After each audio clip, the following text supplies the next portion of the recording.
백년지대계라는 말을 가끔 듣습니다. 하기도 하고.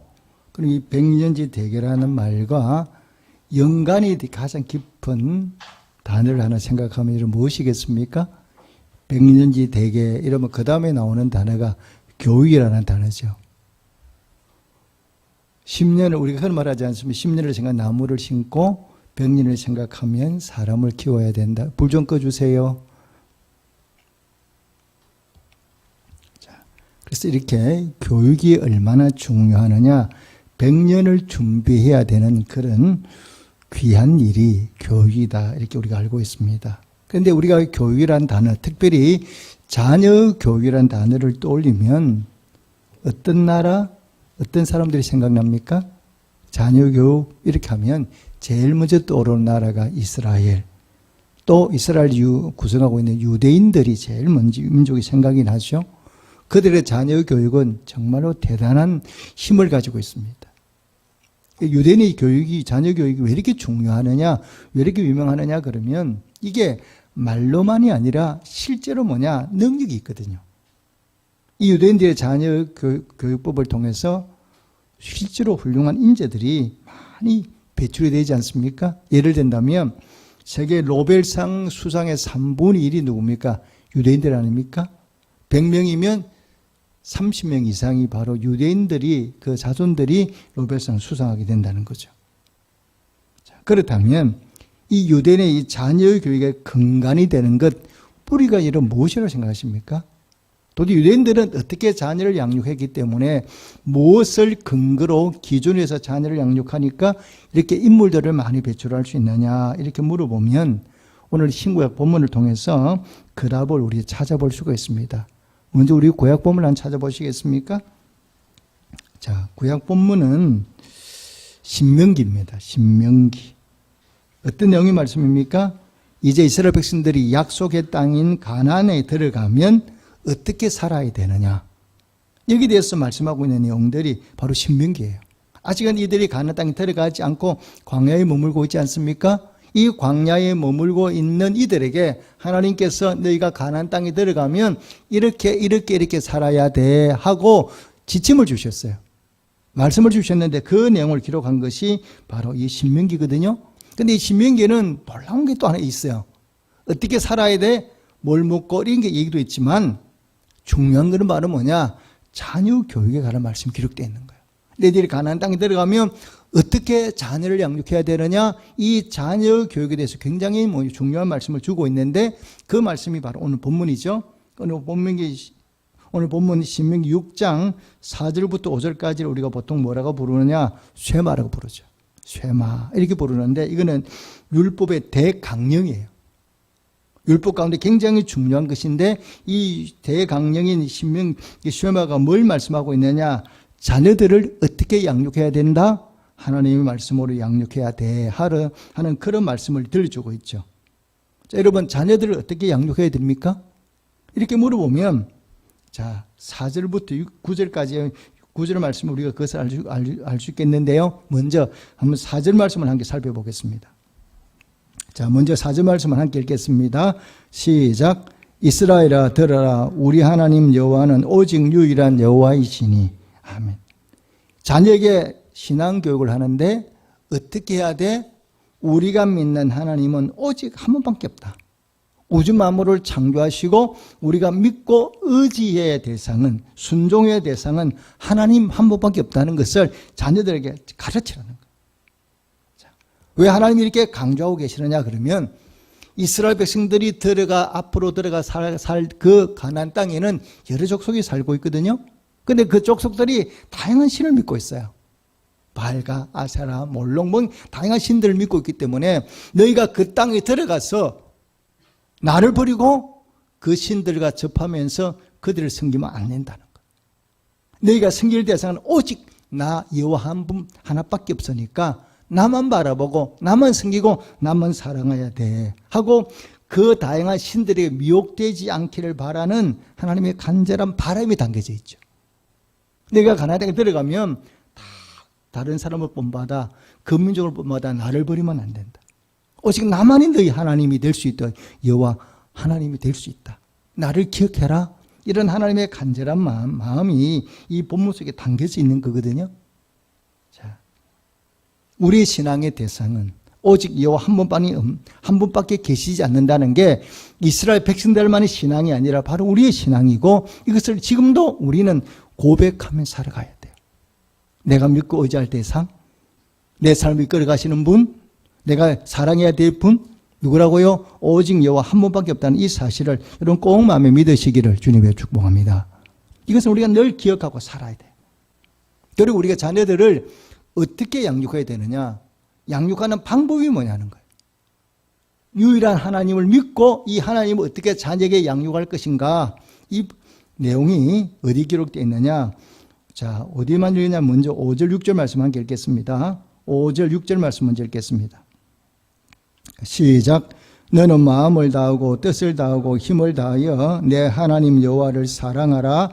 오늘 내가 네게 명하는 이 말씀을 너는 마음에 새기고. 아멘. 자녀들을 믿음으로 양육하기 전에 먼저 뭘 말씀하고 있는 거예요? 부모인 네가, 부모인 우리가 어떻게 하나님을 사랑해야 되고 어떻게 하나님의 말씀을 기억해야 되느냐, 먼저 부모의 자세부터 먼저 말씀하고 있거든요. 자, 5절을 보니까 온 마음을 하나님, 간단히 말하면 네 마음과 정성을 다해서 하나님을 사랑하는 거예요. 네가 먼저 하나님을 사랑하고 네가 기억할 것은 뭐냐? 오늘 6절을 보니까 너는 이 말씀을 마음에 새기고 이렇게 말씀하고 있거든요. 네가 먼저 내가 네게 주는 이 말씀 마음에 새기라 이렇게 말씀하고 있거든요. 자, 여러분, 마음에 새긴다는 것은 무슨 의미입니까? 우리 하나님의 말씀을 마음에 새긴다 이런 얘기는 간단히 말하면 뭐냐? 하나님의 말씀이 내 삶의 원리가 돼야 되고 내 삶의 기준이 돼야 된다는 거예요. 우리가 살아가는데 나름대로 기준, 사람마다 다 살아가는 기준이 있죠. 나름대로 기준에 맞춰 살아가죠. 근데 내 삶의 기준, 내 행동 기준이 되어야 되는 것이 바로 뭐냐? 하나님의 말씀이다 이런 뜻이에요. 여러분 살아가면서 여러분의 삶의 기준이 되는 것이 무엇입니까? 무엇의 기준에서 뭘 근거로 해서 우리가 살아가느냐 이렇게 물어보면 내 삶의 중심에 하나님이 놓여서 그 말씀이 내 행동의 표준이 되어야 된다는 거예요. 자, 우리가 보통 신앙을 어떻게 말하냐? 신앙한테 이렇게 말하지 않거든요. 신앙을 얘기할 때 반드시 뭐가 따라 생활이 따라오죠. 신앙생활을 한다 이렇게 표현하지 않습니까? 신앙은 바로 뭐냐? 삶이에요. 그러니까 신앙생활 한다는 얘기는 뭐냐? 내가 교회 와서 예배만 들어가는 신앙이 아니고 하나님이 내게 주신 말씀들을 내가 교회 밖에 나가서 내 삶에 적용하는 것이 신앙생활이죠. 그러니까 내가 신앙생활 한다는 얘기는 교회 안에만 있는 것이 아니라 가정에 들어가고 직장에 들어가고 사업장에 돌아가서 어떻게 사는다. 이 들은 말씀, 하나님이 내게 주신 이 말씀대로 살아가는 것, 이것이 바로 뭐냐? 신앙생활이거든요. 자, 예를 한번 들어볼까요? 우리나라에 기독교가 처음 들어왔어요. 처음 들어와서 이 신앙생활을 가장 잘한 사람들이 누구냐? 북한 쪽 사람들이에요. 특히 평양에 사는 사람들이 예수를 많이 믿고 그들이 신앙생활을 참 잘했어요. 그래서 신학교도 세워질 때 서울에 세워진 것이 아니라 신학교가 어디 세워졌다고요? 평양에 세워졌거든요. 평양 신학교 이렇게 나오니까. 이 평양에 교회가 그 당시 큰 교회가 많았고요. 사람들이 참 신앙생활을 잘했어요. 뭘 보고 알 수 있습니까? 평양은 일요일, 우리는 말하는 주일이 되면 평양 시내가 다 문을 닫아버려요. 가게 문을 닫아버려요. 왜 그렇습니까? 다 교회 가는 거예요. 성경에는 뭐라고 말씀하면 안식일을 거룩히 지키라 그러잖아요. 다 안식일에 주일이 되면 다 문을 닫아버리고 다 뭐냐? 예배드리러 가버리고 시내 앞 눈을 잡고 찾아봐도 가게 문을 여는 가게가 없다는 거예요. 문에 가게가 없다는 거예요. 자, 보십시오. 주일에 가게 문을 닫으면 어떻게 됩니까? 물질적으로 제가 손해보는 거 아닙니까? 당시에 돈을 못 버니까. 그럼에도 불구하고 내가 물질적인 손해가 된다 하더라도 나는 주일이면 어디로 가야 돼? 교회 가서 예배 드려야 돼. 이게 그 당시 사람들의 신앙의 삶의 기준이었어요. 여러분, 우리 한국교회는 11시 예배를 드리지 않습니까? 요즘은 뭐 1부, 2부 이렇게 나눠있지만 옛날에는 모든 교회 예배가 딱 11시 한 번밖에 없어요. 여러분, 11시 예배는 뭐냐? 딱 우리로 말하면 중간이가 하루의 중간이거든요. 어디 가지도 못해. 아무것도 못해요. 11시 딱 예배를 드리기 때문에 오도 가도 못하고 그날은 예배밖에 못 드리는 거예요. 특히 우리는 그 당시에 농업 문화였잖아요. 11시면 일도 못하고 아무도 주일에 아무것도 못하고 그냥 이것밖에 못하게. 딱 허리 가장 중요한 시간을 딱 하나님께 드리도록 만들어 놓은 거예요. 이게 바로 뭐냐? 우리 신앙의 선배들이 신앙생활을 어떻게 했다는 보여주는 증거예요. 주일이 되면 어떻게 살아야 돼? 하나님 말씀대로. 내가 다른 거 하고 싶어도 다 내려놓고 어떻게 돼? 예배부터 먼저 드려야 돼. 하나님의 말씀을 삶의 중심에 놓고 살았다는 것을 보여주는 그런 증거거든요. 이거는 그들만의, 우리 앞서 신앙의 선배들만의 얘기가 아니라 이 시대를 사는 우리 모두도 내 삶의 중심에 뭘 놓고 하나님의 말씀을 놓고 그 말씀 붙들고 살아가는 성도가 되시기를 주님으로 축복합니다. 그리고 또 한 가지는 보면요, 하나님이 말씀하는 것 중에 하나가 바로 뭐냐? 신앙은 어떻게 돼? 내가 내 자녀를 신앙으로 지도하기 전에 내 자신부터가 바로 올바르게 신앙생활을 해서 이 신앙생활을 내 자녀에게 눈으로 보여주라는 거예요. 입으로 말하는 것도 중요하지만 내 삶을 통해서 신앙이 무엇인가를, 신앙생활 한다니 무엇인가를 자녀에게 보여주라는 거예요. 이게 굉장히 중요한 말씀이죠. 부모의 삶은 뭐냐? 자녀에게 거울이 되거든요. 신앙생활을 어떻게 해야 돼? 입으로 떠드는 것이 아니라 네가 살아가는 모습을 통해서 내 자녀에게 보여주라는 거예요. 이게 바로 뭐냐? 살아있는 신앙 교육이라고 성경이 우리에게 말씀하고 있는 거거든요. 자, 오늘 시작의 본문의 주인공이 누구냐? 바로 디모데죠.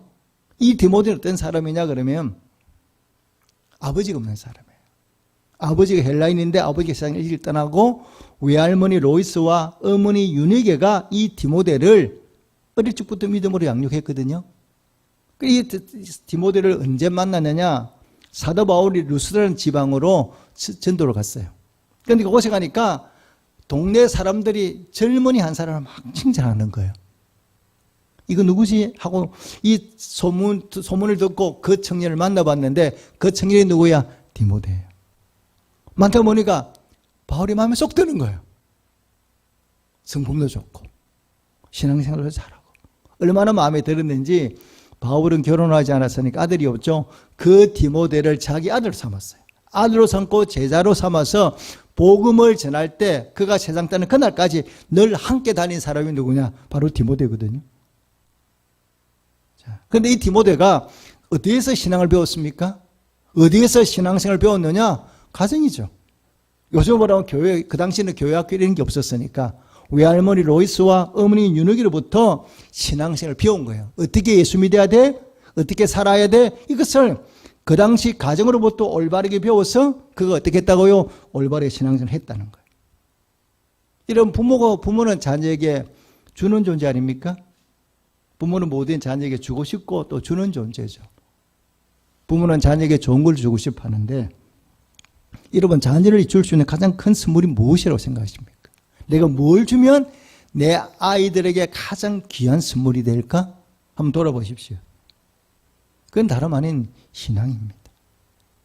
우리 자녀들에게 하나님을 물려주면, 하나님을 알게 하면 그 다음부터는 바로 뭐냐? 걱정할 게 별로 없어요.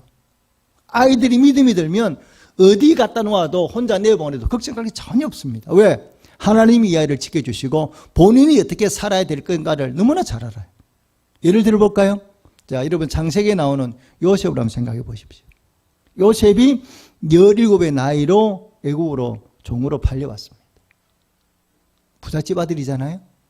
그런데 노예로 팔려왔으니까 그 삶이 얼마나 고단하겠습니까? 그리고 얼마나 마음이 상처가 되겠습니까? 왜? 자기의 친형으로부터 인신매매를 당했으니까.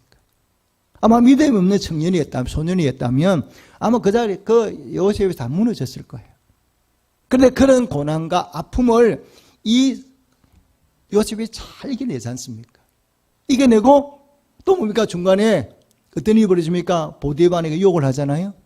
욕을 할 때 요셉이 딱 한마디로 거절하죠. 내가 어떻게 당신과 죄를 범하겠는가? 하나님이 살아계시는데 나는 당신과 이런 죄를 범할 수 없다 하고 죄와 딱 끊어버리고 선을 꺼버리죠.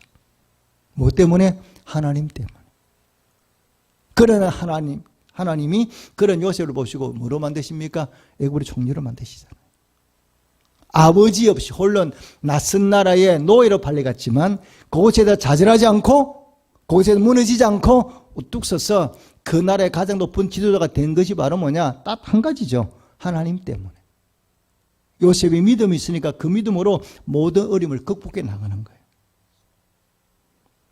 우리의 자녀들에게 하나님을 유산으로 물려주면, 이 아이에게 예배를 유산으로 물려주면, 성경을 유산으로 물려주면, 이 아이는 어떤 어려운 가운데에서 바르게 서고 어떤 어려운 가운데 일어서서 앞으로 나아갈 수 있다는 이 사실을 꼭 마음에 새기시고, 그것을 뭐냐? 부모인 내가 먼저 보여주는 거예요. 요셉이 누구한테 신앙을 배웠습니까? 신앙적으로 배울 데가 없잖아요. 아버지 야곱 외에는. 저는 가끔 그런 생각을 해봅니다. 이 야곱은 사기꾼 같은 사람인데 어떻게 믿음이 조상이 되나 이런 생각을 해보면 해볼 때가 있는데요. 요셉을 보면 자기이다 생각이 들어요. 요셉의 아버지가 누구라고요? 야곱이잖아요. 그 야곱이 어린 요셉을 믿음으로 잘 키웠으니까 그런 일이 벌어지는 거잖아요. 우리의 자녀들 일찍부터 뭐 하느냐? 믿음으로 내가 먼저 신앙의 모범을 보여서 이 아이가 믿음으로 바르게 잘 성장해 나아갈 수 있도록 그렇게 양육하는 부모님들이, 성도님들이 되시기를 주님으로 축복합니다. 그럼 우리 자녀들을 여러분 어떻게 신앙교육을 해야 돼요? 자, 여기 보니까 아주 구체적인 내용이 나와 있어요. 자녀를 신앙교육을 하는데 어떻게 양육해야 돼? 자, 7절, 8절, 9절 말씀 읽겠습니다. 자, 7절은 제가 읽겠습니다. 내 자녀에게 부지런히 가르치며 집에 앉았을 때든지 길을 갈 때든지 누워있을 때든지 일어날 때든지 이 말씀을 강론할 것이며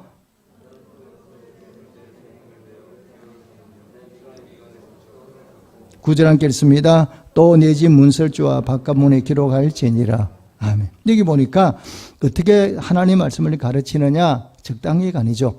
부지런히 가르치라 그러죠. 근데 부지런히 가르치는 내용이 나와 있어요. 집에 앉았을 때, 길을 갈 때, 누웠을 때, 일어날 때, 또 뭡니까? 손목에 메고, 미간에 붙이고, 문설주에 기록하고, 아주 구체적으로 말씀하고 있어요. 어떻게 가르쳐야 돼? 부지런히 가르치라는 얘기죠. 자, 이 말씀을 쉽게 말하면 뭐냐? 부지런히 가르친다는 얘기는 뭐냐? 다르게 표현하면 반복해서 가르치라는 거예요. 한 번 가르치고 끝나는 게 아니라 오늘, 내일, 매일매일 반복해서 내 자녀에게 하나님의 말씀을 가르치라는 거예요. 성경 읽는 것, 기도하는 것, 예배 드리는 것, 이것이 중간 읽대는 게 아니라 매일매일 가르쳐서 이 아이가 어떻게 하냐 말입니까? 더 구체적으로 말하면 습관이 되게 만들라 이 말입니다. 여러분 세상에서 가장 쉽고도 무서운 것 그리고 능력이 되는 게 바로 뭐냐? 습관이거든요. 습관이 되고 나면 아무리 힘들 일도 힘들지가 않아요. 습관이 되고 나면 그 다음에 힘든 일도 그렇게 힘들지 않게 할 수 있거든요. 자, 여러분 한번 여쭤볼까요? 아침에 오실 때 다 바지 입고 오셨죠? 바지 입으실 때 왼발을 먼저 넣었어요? 오른발을 먼저 넣었어요? 대답이 오른발을 먼저 넣었어요? 왼발을 먼저 넣었어요? 모르잖아요. 어떻게 넣습니까? 습관대로. 어떤 분들은 왼발을 먼저 넣을 분도 있을 거고 어떤 분은 오른발을 발을 넣는 분도 있을 거라고요. 습관이 넣었으니까 잘 몰라. 자연스러워. 습관이 이런 거죠. 습관이 되면요 힘이 들지 않아요. 습관이 들지 않으니까 힘드는 거죠. 자, 여러분 우리가 신앙생활 하는 가운데 하고는 싶은데 잘 안 되는 것 중에 하나가 새벽 기도입니다. 그래 예수를 믿는 사람이면 새벽 기도에 나가서 기도해야 된다는 걸 알고는 있어요. 그런데 그게 잘 안 돼요. 왜? 힘이 드니까. 새벽 일찍 일어나서 교회 가서 기도하는 것 이게 하고는 싶지만 잘 안 되거든요. 목회자도 마찬가지죠. 그런데 습관이 되면 어떻습니까? 그 다음 별로 힘들지 않습니다. 저 같은 경우는 새벽 기도가 습관이 됐잖아요. 그러니까 저는 굳이 알람을 듣지 않아도 일어납니다. 제 몸이 습관이 되어 있으니까 새벽 몇 시쯤 되면 4시 반쯤 되면 저절로 제 몸이 알아서 깹니다. 깨서 제가 저절로 일어나요. 습관이 되니까 누가 또 깨우지 않아도 알람 틀지 않아도 그냥 저절로 일어날 수 있어요. 근데 이렇게 만든 게 하루아침에 된 것이 아니라 뭐냐? 참 오랜 시간을 기도 생활을 하다 보니까 반복하다 보니까 이것이 몸에 배어서 습관이 되니까 새벽기도 오는 게 별로 어렵지 않아요. 자, 여러분 자녀들도 어떻게 양육하는가 들어보십시오. 자, 요즘은 우리 여러분들이 교회를 이제 못 나오시니까 청소를 우리 교육자들이 다 하거든요. 그리고 명절 때도 이제 우리 교육자들이 청소를 다 하죠. 그런데 우리만 하는 게 아니라 우리 자녀들이 함께 다 나와요. 김 목사님 자녀랑 제주 자녀들이 나하고 상계 청소를 하는데 이게 몸에 배어 습관이 됐어요. 그러니까 우리 자녀들이 교회가 일반 성도님들이 교회 나오지 못하면 교회 청소하는 누구 몫이다? 우리 몫이라는 걸 잘 알고 있는 거예요. 그러니까 불평하지 않아요. 그냥 말하지 않아도 본인들이 알아서 나와서 청소하는 게 그냥 몸에 배어 있어요. 또 우리 목사님 자녀 세이다들은 특별 새벽 기도회나 월석 같은 거는 당연히 나오는 걸로 알고 있습니다. 굳이 나오라 말아 하지 않아도 본인 알아서 잘 나와요. 왜? 습관이 돼 있으니까. 그냥 저희들이 먼저 나오면 우리 애들도 따라가지고 자기들이 시간 맞춰가지고 새벽 기도 나옵니다. 몸에 배이니까 습관이 되니까 불평이 없어요. 왜 나가 있는 게 없습니다. 그냥 나오는 거예요. 그래서 여러분 우리 자녀를 양육하면서 일찍부터 뭐 힘써야 되느냐. 아이들이 성경 읽는 것, 기도하는 것, 예배 드리는 것이 뭐냐. 몸에 배이도록 만드셔야 돼요. 이게 습관되게 만들면 그 다음부터는 저절로 애들이 매일매일 성경 읽고 기도하고 예배 드리는 거 어려워하지 않습니다. 근데 이게 습관이 되지 않다 보니까 자꾸만 우선순위가 뺏기는 거예요. 자, 하나님이 쓰시는 인물들이 어떤 인물인가? 자, 우리 신약 본문 한번 보겠습니다. 디모데후서 3장 15절만 읽겠습니다. 3장 15절 말씀입니다. 한 절만 우리 같이 읽겠습니다. 신약성경 디모데후서 3장 15절 시작. 또 어려서부터 성경을 알았나니 성경은 능히 너로 하여금 그리스도 예수 안에 있는 믿음으로 말미암아 구원에 이르는 지혜가 있게 하느니라. 아멘. 디모데가 언제부터 성경을 알았다고요? 어릴 적부터. 나이가 들어 성경한 게 아닙니다. 외할머니 로이스와 어머니 윤회계가 어릴 적부터 성경을 읽게 만든 거예요. 어린아이가 자기 혼자 성경을 읽는 게 아니잖아요. 어릴 때부터는 부모가 이 성경을 가져다가 아이가 읽어주는 거죠. 글을 배우기 전까지 읽어주고 글을 배울 때는 본인이 읽게 됐다는 거예요. 어릴 적부터 성경 읽도록 부모들이 습관을 들여놓은 거예요. 그래서 성경을 들여놓으니까 이 디모데가 어리서부터 믿음 안에 바르게 잘 성장해서 바울의 눈이 띄어서 어떻게 됐다고요? 하나님의 사람이 된 거예요. 그러니까 성경을 읽는 것, 기도하는 것, 이것들이 뭐냐? 습관이 되면 그 다음부터 당연히 그것이 시간이 지나면 내 것이 되고 그거로부터 하나님 능력을 경험하게 되거든요. 그런 디모데를 들어서 하나님이 사용하는 것 아닙니까? 그리고 우리 한 가지 눈여겨보십시오. 이 성경에 기록된 그 디모데 외할머니 로이스와 어머니 유니게는 그냥 평범한 사람이에요. 특별한 사람이 아니라 보통 집의 할머니, 보통 집 엄마예요. 그런데 이들이 손자 하나 잘 키워놓고 아들을 하나 잘 키워놓으니까 성경에 뭐가 기록되어 있어요? 이름이 기록되어 있어요. 그렇지 않습니까?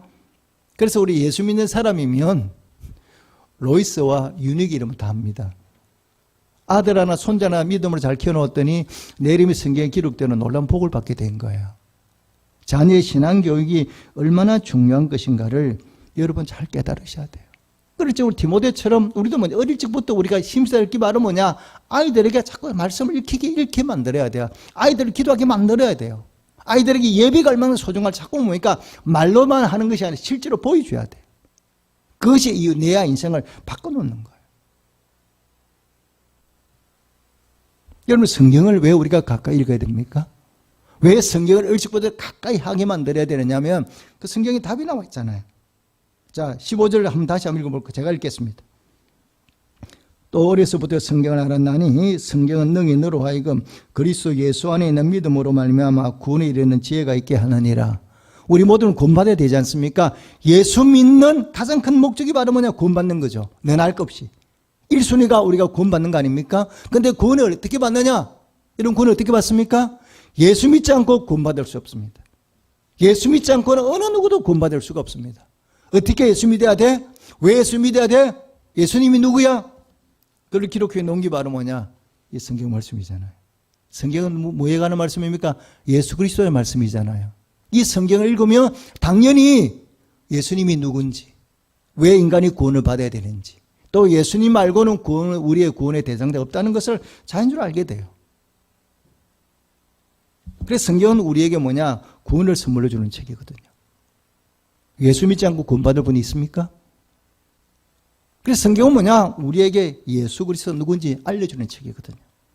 그리고 하나님이 어떤 분인가 알게 만드는 책이거든요. 그래서 일부 성경 읽게 만들면 우리가 첫째는 뭐냐, 구원을 받게 되죠. 그리고 두 번째 보면 우리가 성경을 읽으면 어떤 일이 벌어지느냐. 자, 16절, 17절 말씀도 제가 두 절 다시 읽겠습니다. 모든 성경은 하나님의 감동으로 된 것으로 교훈과 책망과 바르게 함과 의로 교육하기에 유익하니 이는 하나님의 사람을 온전하게 하며 모든 선한 일을 행할 능력을 갖추게 하려 함이라. 아멘. 성경을 못 읽어도 능력이 있어요. 구원을 가져도 능력이 있지만 그 외에도 뭐 이 땅에 살아가는 동안에 교훈과 책망과 바르게 함과 의로 교육하기 유익한 책이고 하나님의 사람으로 하여금 온전한 인생을 살아갈 수 있도록 복된 삶을 살아갈 수 있도록 우리의 삶을 이끌어가는 게 바로 뭐냐, 이 성경책이라는 거예요. 그래서 성경을 읽으면 당연히 지혜로운 사람이 될 수밖에 없어요. 성경을 늘 가까이 읽으면 이 사람은 인생 살아가는데 실패할 수 있다면 일어설 수 있고 어느 보다 복된 인생을 살아갈 수 있죠. 성경은 하나님 나라 가는 것만, 들어가는 분만 말하는 것이 아니라 이 땅에서 우리 인간들이 어떻게 살아야 될 것인가를 분명히 말씀하고 있거든요. 그래서 비록 내가 부족함이 있어도, 연약함이 있어도 이 성경 붙들고 살아가다 보면 반드시 하나님의 도움과 은혜를 체험하고 반드시 우리 인생을 실패하는 것이 아니라 어느 누구보다도 복된 인생을 살아갈 수 있다는 이 사실들을 꼭 마음에 새기시고 우리의 자녀에게 성경을 가까이 할 수 있도록, 읽을 수 있도록 아이들에게 성경을 가르치는 그런 복된 부모님이 되시기를 주님의 축복합니다. 여러분, 링컨이라는 사람을 생각해 보십시오. 우리가 잘 아는 에이브럼 링컨 미국의 대통령 아닙니까? 그런데 링컨은 너무너무 가난한 집에 태어났어요. 초등학교도 제대로 못 나왔거든요. 너무 가난하니까 초등학교도 제대로 못 나온 그런 사람이 링컨이에요. 그런데 링컨의 어머니가 어릴 적부터 링컨에게 학교를 가난해서 제대로 못 보냈지만 이 아들에게 성경과 전도역정을 많이 들려줬어요. 들려주고 읽게 만들었어요. 그러니까 일찍부터 성경은, 링컨은 늘 성경책과 전도역정을 늘 가까이 살았거든요. 그랬더니 그 링컨이 뭐가 됐다고요? 미국의 대통령이 됐죠. 그것도 가장 존경받는 대통령이지 않습니까? 세계에서. 유산을 어머니가 세상을 떠날 때 링컨이 어릴 때 어머니가 세상을 떠났거든요. 그때도 요원이 바로 뭐냐? 링컨을 불러놓고 에브라마, 너는 이 평생 이 성경을 가까이 하고 성경 말씀대로만 살아다오. 이렇게 요원하고 세상을 떠났어요. 그리고 링컨은 그 어머니 요원을 받아서 늘 성경을 가까이 하고 성경 말씀대로 살았거든요. 결과가 뭐냐? 모든 사람이 존경하는 그런 인물이 됐죠. 여러분, 부모로서 자녀에게 좋은 걸 주고 싶은 마음 우리가 다 있지 않습니까? 그럼 우리가 뭘 줄 거냐? 여러분, 고민할 필요 하나도 없습니다. 고민할 거 하나 없이 아이들에게 이 성경을 물려주고 성경을 가르쳐야 돼요. 읽게 만들어야 돼요. 말씀을 듣게 만들어야 돼요. 이것이 바로 뭐냐? 부모가 할 수 있는 가장 뭡니까? 복된 자녀의 교육이에요. 그래서 공부를 잘하게 만드는 것도 중요하죠. 공부를 잘하는 것도 중요하지만 여러분, 공부 잘한다고 인생이 100% 성공합니까? 그런 부분은 없습니다. 공부 잘하는 사람만 인생에 성공하는 게 아니라 그렇지 않습니다. 인생을 복되게 사는 방법은 세상에 공부 잘하는 데 그치는 것이 아니라 하나님의 말씀 안에 있거든요. 하나님 손에 붙잡혀야 되거든요. 왜? 우리를 인도하신 분이 하나님이시니까. 그래서 늘 하나님을 경외하며 살게 만드는 것, 우리 부모들이 어릴 적부터 자녀에게 해야 될 가장 중요한 일들이에요. 어릴 적부터 우리의 자녀를 말씀으로 양육하면 어떤 일이 벌어지느냐. 요셉을 제가 예를 들지 않습니까? 어릴 적부터 말씀을 양육했더니 애굽으로 붙들려가도 노예로 팔려가도 종려가 되고, 우리 성경에 보면 다니엘의 인물이 나오지 않습니까? 어린 나이에 바빌론으로 포로로 잡혀갔어요. 그곳에서도 다니엘은 하나님을 섬기며 살아가며 살았더니 하나님이 그 다니엘을 들어서 어떻게 해요? 그 바빌론의 종려가 되게 하셨어요. 우리가 다윗 한번 돌아보십시오. 베들레헴 마을에 조그마한 마을의 목동이지만 그 어리고 하나님을 찬양하며 믿음으로 사니까 하나님이 그 다윗을 들어서 왕으로 삼아주셨고 메시아 조종을 삼아주셨어요. 그러므로 우리가 해야 될 일이 뭐냐? 어릴 적부터 우리 자녀가 하나님 손에 붙잡혀 성장할 수 있도록, 그보다 중요한 교육이 없습니다. 자, 여러분들 요즘 가정예배 드리십니까? 저희 집은 이제 평소에도 그렇지만 코로나19 때문에 우리가 저녁에 예배를 못 드리니까 저희 집은 순서에 맞지 않는 가정예배를 드리죠. 우리 집에는, 저희 집에는요, 다양한 사람들이 있어요. 바리새인, 서기관, 목사, 세리도 있어요. 그리고 사이비 목사도 있어요. 우리 집에 가정예배를 드리잖아요. 그러면 저하고 집사람 같은 경우는 저녁에 교회 기도하러도 나오니까 기도하고 집에 들어갈 때도 있고, 아니면 이제 그렇게 이제 늘 교회로 왔다 갔다 기도하잖아요. 저 같은 경우는 기도하고 들어갔는데 또 가정예배 드리려는 때는 좀 싫을 때가 있어요. 그런데 우리 딸아이한테 제가 꼼짝 못해 잡혀갑니다. 아빠 빨리 와요. 서기관 김혜림. 얕자리 없습니다. 예배 안 드리는 게 이런 거 안 통합니다. 집사람 밤 12시 다 돼도 불 안 쳐가지고 예배 드립니다. 세리위신 김현중과 저는 붙잡혀 가가지고 앉아야 됩니다. 봐주고 있는 거 없습니다. 무조건 예배 드려야 됩니다. 저 같은 경우는요, 제가 이제 가정예배를 드리면서 느끼는 게 뭐냐면, 저는 예수를 믿지 않는 집에 태어났기 때문에 가정예배라는 걸 별로 드려본 적이 없어요. 결혼하고 가정예배를 드렸지, 우리 집은 예수를 안 믿는 한 번도 저는 가정에서 예배 드리고 이런 본 적이 없거든요. 그런데 우리 집 사람은 어릴 적부터 예배를 드렸어요. 왜냐하면 돌아가신 장인어른도 신앙이 좋으셨지만 집사람 할아버님이 그렇게 믿음이 좋으신 분이기 때문에 항상 아침에 학교 갈 때도 기도하고, 이 저녁에도 모여서 예배 드리고, 이 가정예배가 몸에 배인 사람이에요, 집사람은. 그리고 우리 집사람이 어릴 적부터 우리 아이를 데리고 가정예배를 늘 드렸거든요. 그러니까 우리 딸은 누구한테 가정예배 드리는 걸 배웠어요? 엄마한테서. 이게 신앙이 연결이 되는 거예요. 그러니까 저 같은 경우는 가정예배 드리긴 하지만 일찍부터 습관이 되지 않으니까 저 같은 경우는 빼먹고 뭐 이렇게 하는데 집사람은 그거 굉장히 싫어하거든요. 어떻게든 가정예배를 드려요, 집사람. 그러니까 이게 할아버지로부터 엄마로부터 딸로 이어지는 거예요. 여러분, 가정에 예배 드리는 거 누가 지켜보고 계십니까? 사람은 몰라도 누가 지켜보고 계세요? 하나님 지켜보고 계시거든요. 가정 예배 드리는데 그 가정이 하나님 보시 어떤 가정이 되겠습니까? 복달로 말하지 않아도 매일매일 가정마다 예배 드리며 기도하고 찬양하는 그 가정 위에 하나님은 은혜 주시지 않겠습니까? 저는 그래요. 이 코로나19가 우리 어려움도 많이 주고 있지만 어쩌면 또 뒤집어 보면 우리가 가정마다 가정예배 드리고 잘 못 드리고 살아왔잖아요. 그런데 코로나19를 통해서 우리가 가정 예배를 잘 드리게 되면 어떻게 돼요? 그게 우리에게 복이 될 수도 있잖아요. 가정마다 예배가 회복되면서 이 가정예배를 통해서 하나님 은혜를 받는 통로가 될 수도 있거든요. 다시 한번 여러분, 코로나19 어려움을 겪고 있지만 우리가 어떻게 살아야 되는가를 점검하고요. 특히 어린이주를 맞이해서 다시 한번 더 우리가 우리의 자녀들을 어떻게 믿음으로 양육하고 있는가 점검해 보셔야 돼요. 그리고 이제 어릴 때는 아이들이 왜 어릴 때부터 교육을 해야 되냐고 하면, 어릴 때는 아이들이 부모의 말을 잘 순종하지만 나이가 들면 애들이 부모 말을 잘 안 듣거든요. 교회 와라 그래도 안 오거든요. 예배 드리지 안 드리거든요. 그렇지만 부모들이 기억할 거 뭐냐? 포기하시면 안 돼요. 내 자녀가 지금 신앙생활 제대로 하지 않는다고 포기하는 것이 아니라 이 아이를 붙들고 간절한 마음으로 이런 기도하시면서 애들이 끌어내셔야 돼요. 왜 그러냐? 하나님은 우리가 기도하면 들으시는 분이고, 하나님에게는 우리는 포기할 수 있어도 하나님은 뭐냐? 포기라는 게 없는 분이거든요.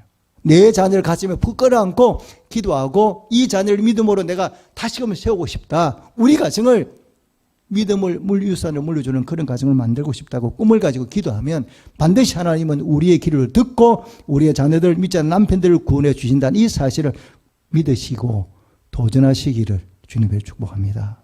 그렇지만 어린이주를 맞이해 다시 한 번 더 우리가 그동안에 내가 우리 자녀를 어떻게 믿음으로 양육해 왔는가 한번 점검하고 제대로 양육하지 못한 부분이 있다면 하나님의 우리가 뉘우치고 회개하고 이제부터라도 더욱 이 자녀가 믿음 안에 성장할 수 있도록 우리가 제 믿음의 가정이 될 수 있도록 그런 꿈을 가지고 기도하셔서 응답받으시고 정말 믿음을 유산으로 물려주는 복된 가문들이 되시기를 주님으로 축복합니다. 아멘. 기도하겠습니다.